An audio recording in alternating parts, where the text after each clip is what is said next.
Donc mon parcours à l'EM Normandie, c'est un post-bac en 5 ans avec le master spécialisé Cross-Cultural Marketing and Negotiation. Alors depuis que j'ai quitté l'EM Normandie, j'ai fait un VIE en Allemagne, donc un VIE de 2 ans au sein de PSA. Et ensuite, après le VIE, j'ai suivi mon mari à Dubaï. Et là, j'ai fait la rencontre de Marianne, une alumni qui m'a donné Nima, la RH de Renault, où j'ai passé un entretien et j'ai été pris pour le poste de Regional Product Manager chez Renault. Donc, l'objectif de mon poste, c'est vraiment d'amener des véhicules de Paris, donc de la gamme Renault, et puis de les lancer à l'international. Donc, je m'occupe de 3 régions aujourd'hui. C'est l'Afrique, le Middle East et le Pacifique. Donc ça veut dire c'est développer le produit, l'adapter au marché avec ses spécificités. Alors l'apport de l'école, pour moi, c'est plus l'international. Aujourd'hui, j'ai eu différents postes à l'étranger et c'est grâce à l'EM Normandie qui m'a apporté cette envie de travailler à l'international. Et c'est pour ça que ça m'a amené à travailler d'abord en Allemagne, puis à Dubaï.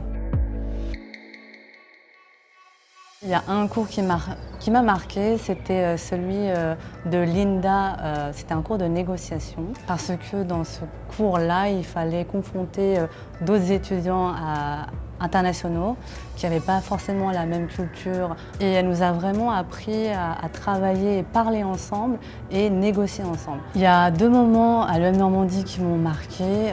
Un, c'était mon année à Oxford. Un moment important pour moi parce que c'était la première fois que je vivais vraiment à l'étranger pendant 1 an. Mais le fait d'être dans une culture, de baigner dans une culture dans une durée aussi longue, c'était très formateur. Et deuxièmement, c'était un événement plus personnel. Mon premier échange à l'étranger, c'était en U2. Donc j'ai fait mon échange à Pékin et c'est là où j'ai rencontré mon mari. Alors, le conseil que je donnerais à vous, étudiants, c'est vraiment toujours au travers de l'international, c'est de vraiment prendre une destination pas dans votre zone de confort. Si vous avez une petite envie d'aller en Asie, en Afrique ou je ne sais où, mais que vous avez peur que ça soit loin, que vous ne connaissiez pas la culture ni la langue, n'hésitez pas, allez-y. On n'a pas beaucoup d'occasions de vivre à l'étranger et encore moins d'en profiter à fond quand on est étudiant. Donc foncez vers les destinations loin.